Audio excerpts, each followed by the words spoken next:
হরে Krishna dear students, আজকে আমরা class 4-এর উইংসের part 2 এর পেজ নাম্বার 76-এ একটা প্যাসেজ দেওয়া আছে।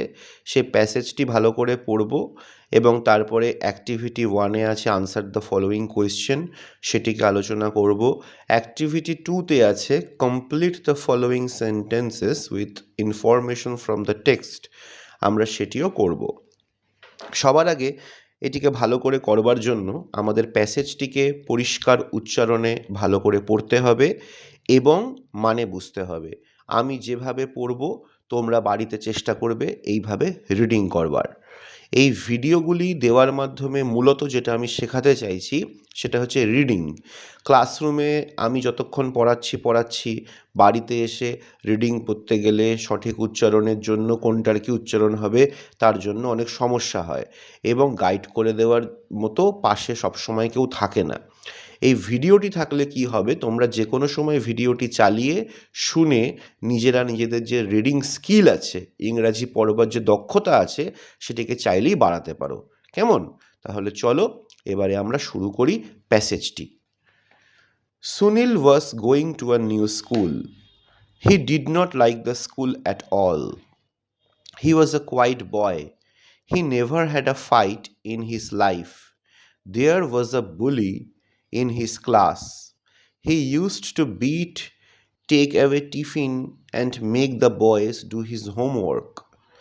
Life had become miserable for Sunil, but he could never gather the courage to protest.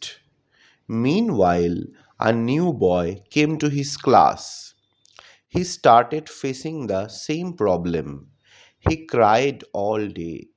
Suddenly, Sunil could not take it anymore. He saw the bully beating the boy. He went and stood before the bully. He was pushed, but he did not move. That was the first day Sunil hit someone. He did so to save his friend. He never knew he could do it. Everyone in the class was delighted. Sunil had emerged as the savior unknowingly. ঠিক আছে, ইংরাজিটা পড়লাম, এবার আমরা প্রত্যেক লাইনের বাংলা মানেটা জানব। Sunil was going to a new school. He did not like the school at all. He was a quiet boy. He never had a fight in his life. Sunil একটি নতুন স্কুলে যাচ্ছিল, কিন্তু স্কুলটিকে তার একদম পছন্দ হচ্ছিল না, কারণ সে একজন শান্তশিষ্ট ছেলে, কোনো ঝামেলা পছন্দ করে না। আর তার ক্লাসে ছিল একজন বুলি, BULLY, তোমরা বইতে দেখতেই পারবে। বুলি মানে হচ্ছে এমন একজন মানুষ, এমন একজন পার্সন যে নিজের থেকে দুর্বল মানুষদের ওপর বিভিন্ন রকমভাবে অত্যাচার করে, ঠিক আছে, তাদের ওপর একটুখানি কর্তৃত্ব ফলানোর চেষ্টা করে। He used to beat, take away tiffin and make the boys do his homework. তা এই যে বুলি ছিল, সে সুনীলের ক্লাসের মানে সুনীলকে এবং বাদবাকিদের কী করতো, মারধর করতো, বিট, টেক অ্যাওয়ে টিফিন, জোর করে টিফিন কেড়ে নিত, and make the boys do his homework, আর বাকিদেরকে বাধ্য করতো যে তুই আমার হোমওয়ার্কটা করবি। Life had become miserable for Sunil. তো এরকম চললে তো যে কোনো কারোরই জীবন অসহনীয় হয়ে যাবে, তার জন্য সুনীলেরও জীবন হয়ে গেছিল মিজারেবল, মানে অসহনীয়, for Sunil. But he could never gather the courage to protest. কিন্তু সুনীলের কখনোই সাহস হয়নি, কারেজ মানে সাহস, এই ব্যাপারটাকে নিয়ে প্রতিবাদ করবার, প্রতিরোধ করবার। প্রোটেস্ট মানে হচ্ছে প্রতিবাদ, প্রতিরোধ। Meanwhile, a new boy came to his class. He started facing the same problem. He cried all day. এর মধ্যেই ক্লাসে একটা নতুন ছেলে এসে ভর্তি হলো। সেও ওই বুলির দ্বারা একই সমস্যা ফেস করতে লাগলো, আর ছেলেটা এর জন্য সারাদিন কাঁদলো। Suddenly Sunil could not take it anymore. হঠাৎ করেই সুনীল আর নিতে পারলো না, সুনীলের আর সহ্য হলো না ব্যাপারটা। He saw the bully beating the boy. ও দেখলো যে বুলি যে বাকিদের ওপর অত্যাচার করে, সে ওই নতুন ছেলেটাকে ধরে মারধর করছে। He went and stood before the bully. Sunil গেল এবং যে বুলি তার সামনে বুক চিতিয়ে দাঁড়ালো। He was pushed but he did not move. সুনীলকে ধাক্কা দিল, কিন্তু সুনীল নিজের জায়গা থেকে সরল না। That was the first day Sunil hit someone.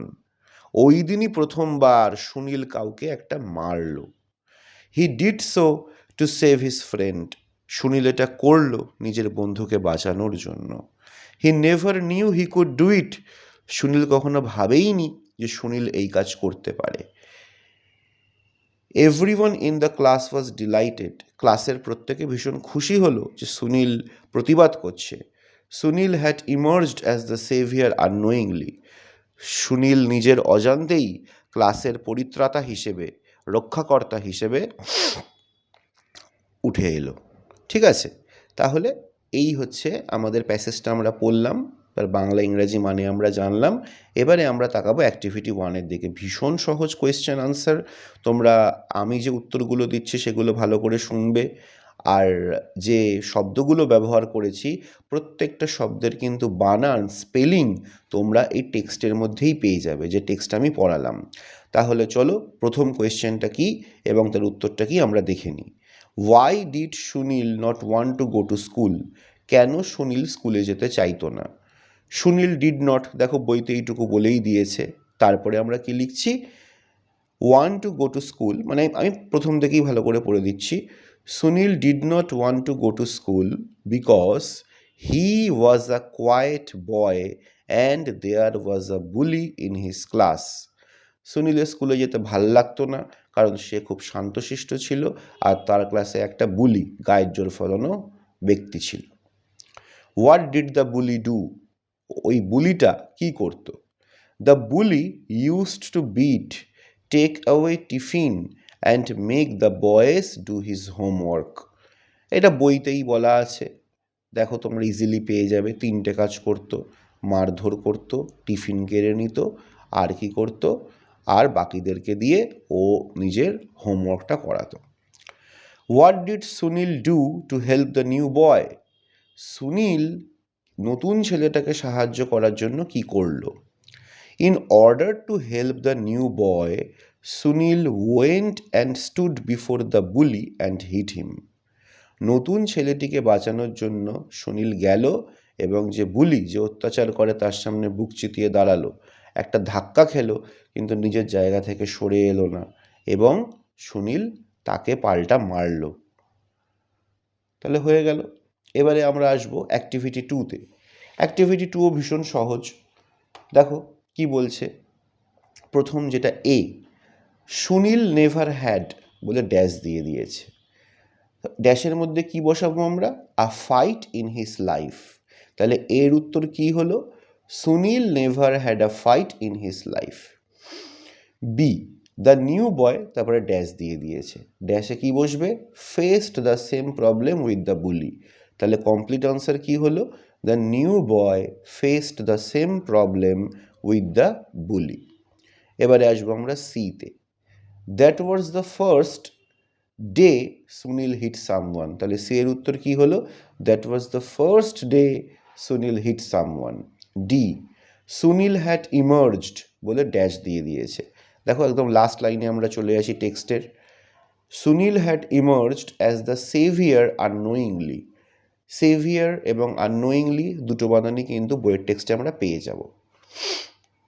তাহলে অ্যাক্টিভিটি 1 হয়ে গেল, অ্যাক্টিভিটি 2 হয়ে গেল। এবারে আমরা লেটস লার্ন বলে এইখানে একটা ব্যাপার বলেছে। আজকে আমরা ব্যাপারটাকে অল্প করে বুঝবো, পরের দিন আমরা ভালো করে নাউন অ্যাডজেক্টিভের ক্লাস করে নিয়ে আরও বেশি করে বুঝবো আর প্র্যাকটিস করব।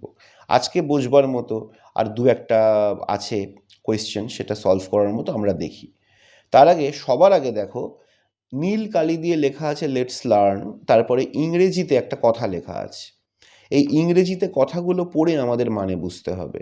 যে কোয়েশ্চেন তো দিয়ে দিয়েছে, এবার সেই কোয়েশ্চেনটাকে আমার কি করতে হবে, সেই ইনস্ট্রাকশনটা আমাকে পড়ে মানে বুঝতে হবে। খুব সহজ, আমরা একটু চেষ্টা করলেই পারবো। কি বলছে? Read the following sentences carefully, underline the nouns and circle the words describing the nouns, to what done for you. বলছে তলাতে যে বাক্যগুলি দিয়েছি সেগুলো কেয়ারফুলি ভালো করে পড়তে হবে।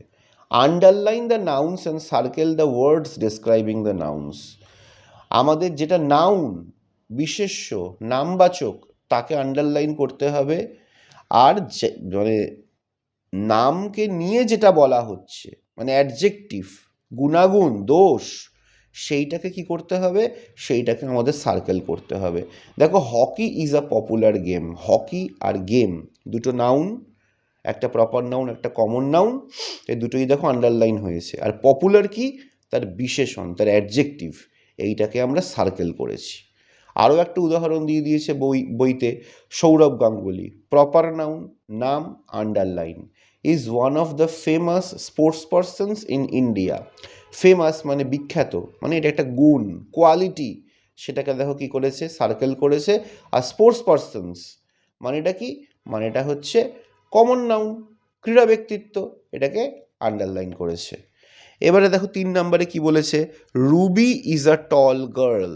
খুব ইজি, রুবি নাম, তাহলে নামের তলাতে আমরা কি করব, দাগ দেব, আন্ডারলাইন করব। আর রুবি কীরকম, রুবির কোয়ালিটি কি, শি ইজ টল, তাহলে টল হয়ে গেলে অ্যাডজেক্টিভ বা বিশেষণ বা ডিসক্রাইবিং ওয়ার্ড, সেটাকে আমরা কি করব, সেটাকে আমরা সার্কেল করে নেব। 4 নম্বরে আসি, Moumita is a helpful friend. Moumita proper noun, তাহলে এটাকে কি করব, আন্ডারলাইন করব।